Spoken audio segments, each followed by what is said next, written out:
Hello everyone, स्वागत है आप सभी का लोकवाणी पाठशाला में। आज एक नया चैप्टर हम लोग शुरू करेंगे और चैप्टर का नाम है ग्राफ। आप लोगों को बताया गया था कि अगली क्लास से हम ग्राफ के चैप्टर शुरू करने वाले हैं। बेसिकली ग्राफ में से तीन टाइप के क्वेश्चन आप लोगों से पूछे जाते हैं। या तो क्वेश्चन आते हैं पाई चार्ट से रिलेटेड, या क्वेश्चन आते हैं बार ग्राफ से रिलेटेड, और या क्वेश्चन आते हैं लाइन ग्राफ से रिलेटेड। तो ये तीनों ही टाइप के ग्राफ मैं आपको एक एक क्लास में समझाऊंगा। इससे पहले हमारे 6 चैप्टर मैथ के अंदर कंप्लीट हो चुके हैं। Time and work, pipe and system अभी हम पढ़ के आए हैं। इससे पहले मैंने आपको percentage, profit loss, simple interest और कंपाउंड इंटरेस्ट का चैप्टर कंप्लीट करा दिया है। तो कुल हमारे 6 चैप्टर कंप्लीट हो चुके हैं। अगर आपने क्लासेस को नहीं देखा है तो लोकवाणी पाठशाला चैनल का नाम है, चैनल को आप सब्सक्राइब करें। उसके बाद आप चैनल की प्लेलिस्ट में जाएंगे तो वहां अलग अलग चैप्टर को मैंने कैटेगराइज किया हुआ है, जहां से आप हर चैप्टर की क्लास को बड़े आराम से देख सकते हैं और कॉन्सेप्ट को समझ सकते हैं। तो आज जो हम नया चैप्टर शुरू कर रहे हैं ग्राफ का, यहाँ पर भी लगभग वही कॉन्सेप्ट काम आएंगे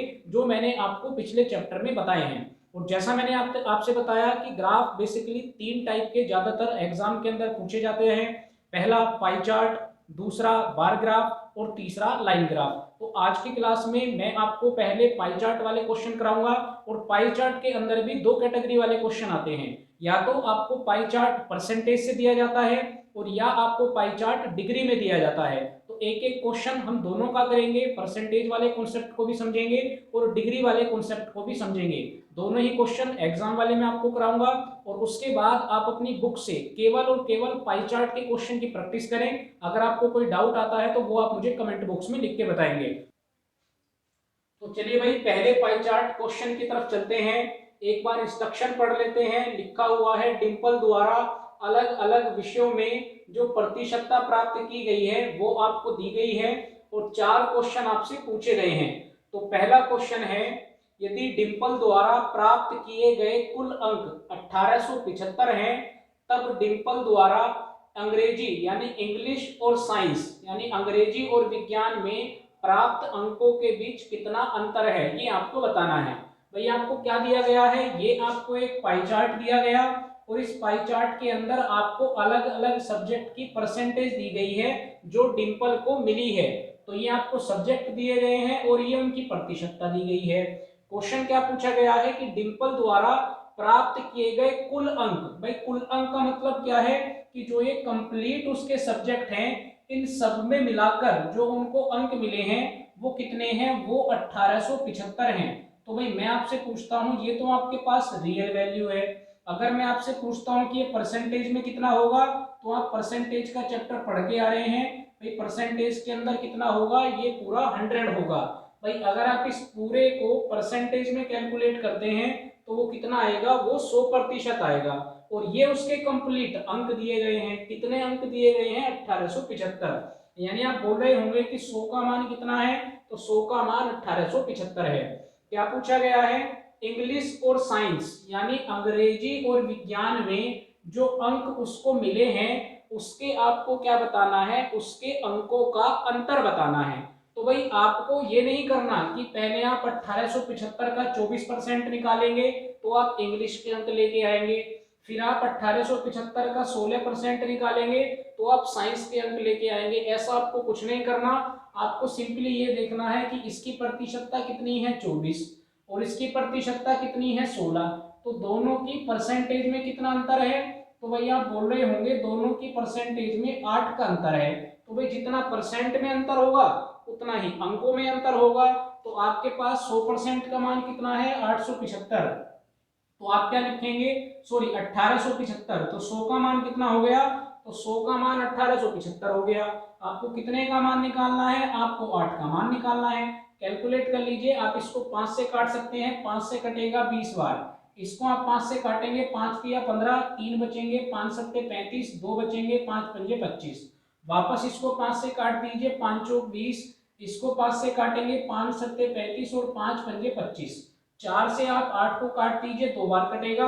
क्रॉस मल्टीप्लाई करेंगे तो कितना आ जाएगा, 150। यानी अंग्रेजी और विज्ञान, इंग्लिश और साइंस के जो अंकों में अंतर है वो कितने का है, वो 150 का है। तो कॉन्सेप्ट से चलना है।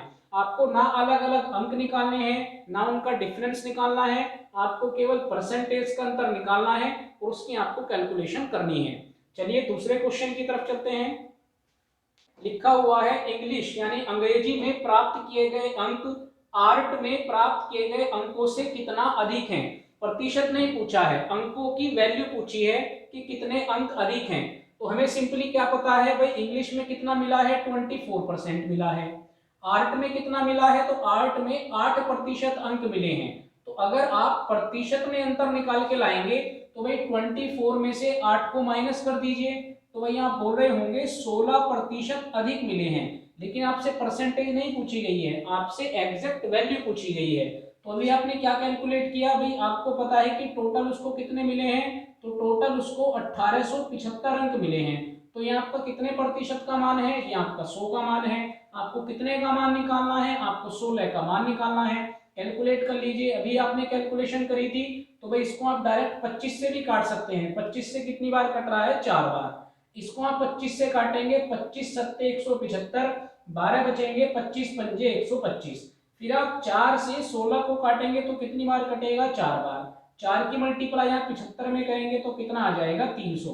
तो भाई दोनों विषयों में जो अंतर है वो कितने का अंतर है, वो 300 का अंतर है। या आप ये भी कह सकते हैं कि 300 अंक क्या है, 300 अंक अधिक हैं। चलिए अगला क्वेश्चन देखते हैं।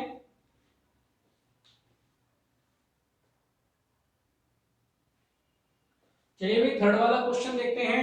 आई होप कि आपको क्वेश्चन आसान लग रहे होंगे। तो पाई चार्ट कोई सा भी आपका ग्राफ हो तो बेसिकली क्या होता है कि उसके अंदर आपको परसेंटेज की, अनुपात की और एवरेज की थोड़ी थोड़ी जानकारी भी अगर होगी तब भी आप इन क्वेश्चन को बड़े आराम से कर लेते हैं।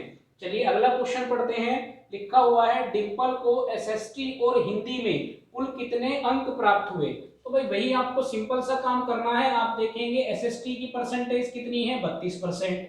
हिंदी की परसेंटेज कितनी है, 20%। तो टोटल आपको कितने परसेंट का मान निकाल के लाना है, तो टोटल आपको 52% का मान निकाल के लाना है। और अभी आप बार बार कैलकुलेट करके ला रहे हैं। भाई 100 का मान कितना है, तो 100 का मान 1875 है। और जब आप इसको कैलकुलेट कर रहे हैं तो यहाँ पर कितना आ रहा है, 4, और यहाँ पर कितना आ रहा है, 75। तो आपको कितने का मान निकालना है, आपको 52 का मान निकाल के लाना है। भाई 4 से काटेंगे कितनी बार कटेगा, 13 बार कट जाएगा। 13 की मल्टीप्लाई आप 75 में कर दीजिए तो कितना आ जाएगा, 13 पंजे 65, 6 बचेगा, 13 सत्ते 91 और 6 कितने हो जाएंगे, 97। यानी कुल मिलाकर उसको 975 अंक मिले हैं, किसमें, एसएसटी में और हिंदी में। चलिए लास्ट क्वेश्चन देख लेते हैं इस ग्राफ का।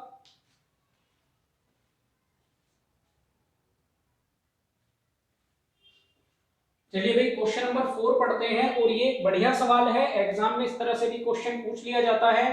लिखा हुआ है एसएसटी के अंकों का डिग्री में कितना मान होगा। अब ये डिग्री क्या है, तो जिस तरह से पूरा सर्कल परसेंटेज में बना है तो परसेंटेज में वैल्यू कितनी होती है भाई, 100% होती है। लेकिन अगर मैं आपसे यही पूरी वैल्यू डिग्री में पूछता हूं तो भाई डिग्री में होती है ये 360। कितनी होगी, 360 होगी। तो एक क्वेश्चन ये हम परसेंटेज का कर रहे हैं, अगला क्वेश्चन हम किसका करेंगे, अगला क्वेश्चन हम डिग्री का करेंगे। तो ये आपको सिंपली याद रखना है कि अगर मैं इस पूरे सर्कल की परसेंटेज में वैल्यू पूछता हूं तो वो कितनी होती है, 100। और अगर इस पूरे सर्कल की मैं डिग्री में वैल्यू पूछूंगा तो वो कितनी होती है, 360। भाई ये पूरा अगर गोला घूम जाएगा तो कितना एंगल बनता है, तो 360 का एंगल बनता है। तो आपसे पूछा गया है एसएसटी के जो नंबर हैं वो आपको किस में दिए गए हैं, प्रतिशत में। आपको किस में बताने हैं, डिग्री में बताने हैं। तो बहुत सिंपल है, कैसे आपको कैलकुलेट करना है, भैया आप लिखेंगे 100 का मान आपके पास डिग्री में कितना है, तो ये आपके पास 360 है। दो तरीके मैं आपको बता रहा हूं, जैसे आपको बेहतर लगे वैसे आप कर सकते हैं। या तो आप डायरेक्ट निकालिए, आपको किसका मान निकालना है, आपको 32 का मान निकालना है। भाई एक जीरो से एक जीरो कैंसिल आउट हो जाएगी, इसको आप 2 से काट सकते हैं, 2 पंजे 10, इसको आप 2 से काट सकते हैं, कितनी बार कटेगा, 16 बार। फिर आप 5 से और 36 को काट सकते हैं, 5 सत्ते 35, एक बचेगा, 5 दूनी 10, कितना बचा, 72। 72 की मल्टीप्लाई आप किसमें कर देंगे, 16 में कर देंगे। 72 नहीं है, 7.2 है, ठीक है। 16 की मल्टीप्लाई करेंगे, 16 दूनी 32, 3 आएगा, 16 सत्ते 112 और 3 कितने हो जाएंगे, 115। तो ये कितना आ जाएगा, 115.2 आ जाएगा। पहला तरीका हुआ। दूसरा तरीका क्या है भाई, आपको 100 का मान कितना दिया गया, तो आपको 100 का मान 360 दिया गया। अगर मैं यहाँ से 1 का मान निकाल के लाता हूं तो यहाँ से 2 जीरो कटेंगी, तो इसका मतलब एक तो जीरो कटेगी और यहाँ पर क्या आ जाएगा, पॉइंट आ जाएगा। ये मैंने आपको पहले भी बताया था। भैया आप 2 जीरो हटा रहे हैं तो पॉइंट को आप 2 डिजिट इधर खिसका दीजिए। तो यहाँ से एक का मान कितना आया, तो एक का मान आया 3.6। आपको कितने का मान चाहिए, आपको 32 का मान चाहिए। तो भाई 32 की मल्टीप्लाई इधर भी कर दो और 32 की मल्टीप्लाई आप इधर भी कर दो। अब आप कहेंगे कि 32 का आपको टेबल नहीं आता, तो आप 32 को 2 जगह ब्रेक कर लीजिए। आप इसको क्या लिख सकते हैं, आप इसको 8 गुना 4 लिख सकते हैं।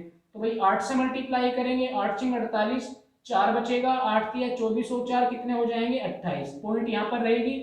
अब आप 4 से मल्टीप्लाई कर दीजिए, तो 4 अट्ठे 32, 3 बचेगा, 4 अट्ठे 32 और 3 35, फिर से 3 बचेगा, 4 दूनी 8 और 3 कितने हो जाएंगे, 11। तो दोनों ही केस में आपका आंसर क्या आ जाएगा, 115.2।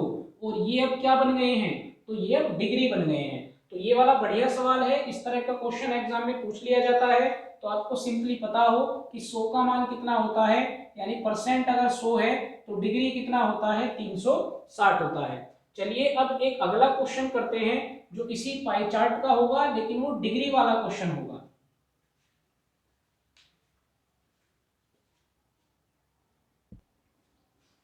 चलिए भाई अगला क्वेश्चन देखते हैं। इसके अंदर भी हम 3 से 4 क्वेश्चन करेंगे।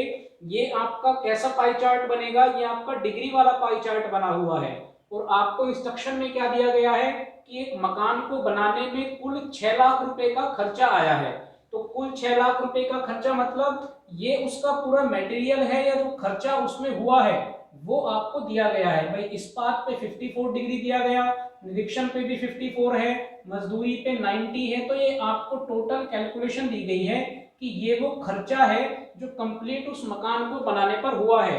और उसकी वैल्यू आपको क्या दी गई है, तो वैल्यू आपको दी गई है 6 लाख। तो भाई 6 लाख का ये जो आपको अमाउंट दिया गया है, अगर मैं आपसे पूछता हूँ ये डिग्री में कितना होगा, तो ये आपको सिंपली याद रखना है कि ये डिग्री में कितना है, तो ये डिग्री में 360 का मान है, क्योंकि ये कंप्लीट वैल्यू आपको दी गई है।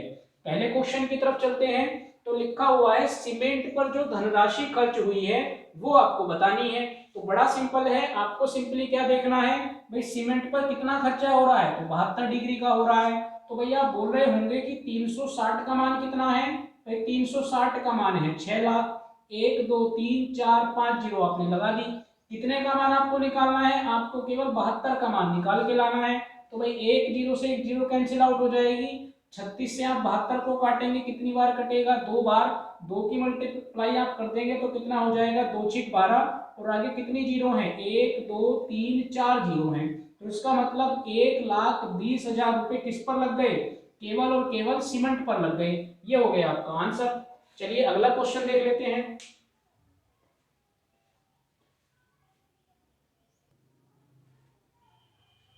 दूसरा क्वेश्चन आपसे पूछा गया है कि मजदूरी की जो धनराशि है, यानी जितना खर्चा मजदूरी पर आया है वो इस्पात की धनराशि से कितना अधिक है। तो भाई वही आपको सिंपल काम करना है, आपको अलग अलग वैल्यू नहीं निकालनी। भाई आपको दिखाई दे रहा है कि इस्पात में कितना खर्चा है, 54 डिग्री का। मजदूरी पर कितना खर्चा है, 90 डिग्री का। तो अगर आप 90 में से 54 को घटा देंगे तो आपको डिग्री में पता लग जाएगा कि डिग्री में कितना खर्चा अधिक है। तो भाई 90 में से अगर मैं 54 को घटाऊंगा तो वो कितना आएगा, वो 36 डिग्री आएगा। अभी आप कैलकुलेट करके लाए हैं, वापस हम लिख सकते हैं। भाई 360 डिग्री का मान आपको कितना दिया गया, तो भाई 360 डिग्री का मान आपको दिया गया है 6 लाख। ठीक है, आपको क्या करना है, आपको 36 डिग्री का मान निकाल के बताना है। तो बड़ा आसान है, एक जीरो से एक जीरो कैंसिल आउट हो गई, 36 से 36 कैंसिल आउट हो जाएगा। तो केवल कितना बचा, भाई आप क्रॉस मल्टीप्लाई करेंगे तो केवल कितना बच रहा है, केवल 60,000 बच रहा है। इसका मतलब कि मजदूरी पर जो खर्चा हुआ है वो इस्पात के खर्चे से कितना ज्यादा है, 60,000 रुपए ज्यादा है। आई होप कि आपको कॉन्सेप्ट भी अच्छे से समझ में आ रहा होगा और क्वेश्चन भी आप लोगों को बड़े आसान लग रहे होंगे। चलिए अगला क्वेश्चन देखते हैं।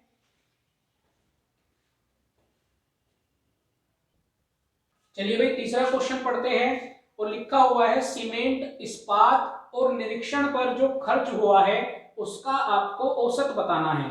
तो कैसे कैलकुलेट करेंगे, सबसे पहले हम देखेंगे भाई सीमेंट पर कितना खर्च है। तो सीमेंट पर खर्च है 72 का।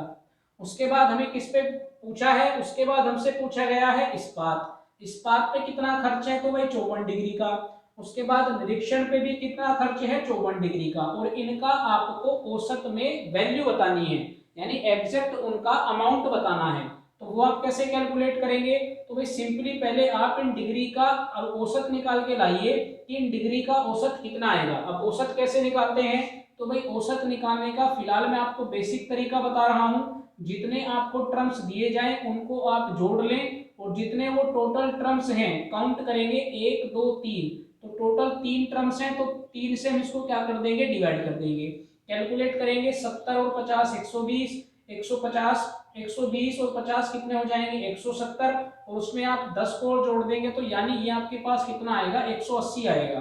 भैया 72 54 और 54 को अगर प्लस करेंगे तो 54 दूनी 108, 108 में 72 जुड़ जाएंगे तो कितना हो जाएगा 180 हो जाएगा।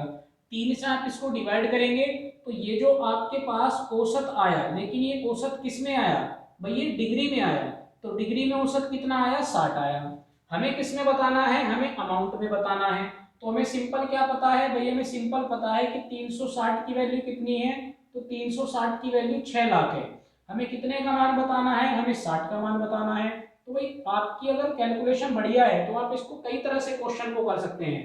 भाई एक तरीका तो ये हुआ, भाई 0 से 0 को मैंने काट दिया, 6 से आप काटोगे कितनी बार कटेगा 6 बार, फिर आप 6 से इसको काटोगे तो कितना आ जाएगा 1 लाख आ जाएगा। ये एक जीरो और बढ़ा लीजिएगा तो टोटल कितना आ जाएगा, ये आपके पास 1 लाख आ जाएगा। ठीक है, एक तरीका तो आपके पास हुआ ये। दूसरा तरीका क्या है भाई, आपको पता है 360 का मान कितना है, तो 360 का मान है 6 लाख। ठीक है, आपको कितने का मान निकालना है, आपको 60 का मान निकालना है। तो क्या मैं इसको 60 बना सकता हूँ? बिल्कुल बना सकता हूँ। अगर मैं इसको 6 से डिवाइड कर दूंगा तो ये कितना बन जाएगा भाई, ये 60 बन जाएगा। तो इसका मतलब इधर भी 6 से डिवाइड कर दूं, तो अगर 6 से डिवाइड करूंगा तो कितना बन जाएगा, तो ये 1 लाख बन जाएगा। तो ये तो केवल आपकी कैलकुलेशन है, जैसे आप कैलकुलेशन बेहतर तरीके से कर सकते हैं उतनी ही जल्दी आप आंसर तक पहुंच सकते हैं। तो ये कितना आ जाएगा भाई, ये आ जाएगा 1 लाख, इनका क्या है औसत है। चलिए एक और क्वेश्चन देख लेते हैं। चलिए भाई इस क्लास के लास्ट क्वेश्चन को भी एक बार देख लेते हैं। लिखा हुआ है मजदूरी और निरीक्षण की धनराशि में आपको अनुपात बताना है कि दोनों की धनराशि में अनुपात क्या है। तो भाई अनुपात कैसे निकालेंगे, तो बहुत बेसिक बेसिक बातें मैंने आपको अनुपात के बारे में बता रखी है। हमें धनराशि कैलकुलेट करने की जरूरत नहीं है, हम केवल डिग्री देखेंगे। भाई मजदूरी की डिग्री कितनी है, तो वो है 90, निरीक्षण की डिग्री कितनी है, तो वो है 54। अनुपात पूछा है तो इसका मतलब ये न्यूमरेटर हो गया, ये डिनोमिनेटर हो गया। कैलकुलेट करेंगे 18 से काट लीजिए, 18 पंजे 90 और 18 किया 54, तो यही क्या आ जाएगा, यही आपका अनुपात निकल के आ जाएगा। भाई आप कहते हो कि मुझे तो आप धनराशि से निकाल के बताओ, तो आपको सिंपली क्या पता है भाई 360 का मान कितना है, तो भाई 360 का मान है 6 लाख। अब देखिए आपको कितना टाइम लगेगा, आपने 6 लाख लिखा, फिर आप पहले क्या करेंगे, आप 90 की वैल्यू निकाल के लाएंगे। तो भाई 90 की वैल्यू कैसे निकलेगी, 90 से कितनी बार कट रहा है, 4 बार कट रहा है। 4 से आप इसको काटेंगे 15 बार कटेगा, 15 के आगे कितने जीरो बच गए 4, तो एक वैल्यू तो आपके पास आ गई 1,50,000। फिर आप क्या कहेंगे कि भाई फिर आप निरीक्षण की वैल्यू निकाल के लाएंगे, यानी 54 का मान निकाल के लाएंगे। अब कैसे कैलकुलेट करेंगे, 18 से काट सकते हैं, 18 दूनी 36, एक जीरो बचेगी, 18 किया 54। फिर आप 20 से 60 को काटेंगे, 3 बार कटेगा, मल्टीप्लाई करेंगे, 3 तिया 9, आगे कितनी बच जाएगी, 4 जीरो बच जाएगी, 3 तिया 9, आगे कितनी जीरो बच गई, 4 जीरो बच गई। अब आप क्या करेंगे, 4 जीरो से 4 जीरो को कैंसिल आउट करेंगे, फिर आप 3 से काटेंगे, 3 पंजे 15, 3 तिया 9। तो भाई ये सब करने की क्या जरूरत है, जब आपका डायरेक्ट आंसर क्या आ रहा है, केवल आपका डिग्री से ही आंसर आ रहा है, और वो कितना आ रहा है 5:3। तो यही सब कैलकुलेशन आपको सीखनी है कि आपको एग्जाम के अंदर ग्राफ को कैसे अटेम्प्ट करना है। बहुत ही कम केसेस होते हैं कि हमें रियल वैल्यू को लेके क्वेश्चन को करना हो, अदरवाइज अगर आपको परसेंटेज दी गई है तो आप परसेंटेज पर ही कैलकुलेशन कर सकते हैं, डिग्री दी गई है तो आप केवल डिग्री पर ही कैलकुलेशन कर सकते हैं। तो ये हमारी पहली क्लास थी ग्राफ की। आई होप कि पाई चार्ट के क्वेश्चन आप लोगों को समझ में आए होंगे।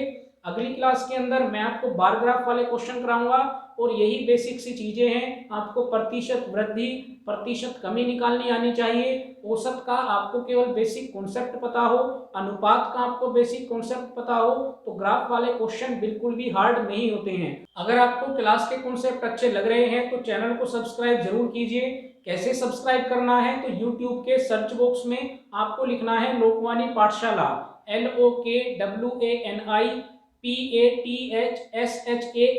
पाठशाला को आप इंग्लिश या हिंदी कैसे भी लिख सकते हैं। उसके बाद सब्सक्राइब का एक बटन आता है, उस पर आप एक बार क्लिक करेंगे तो हमारा चैनल सब्सक्राइब हो जाएगा, आप लोग हमसे जुड़ जाएंगे और उसके बाद जो भी आने वाली क्लासेस होगी वो आप लोगों तक पहुंचती रहेगी।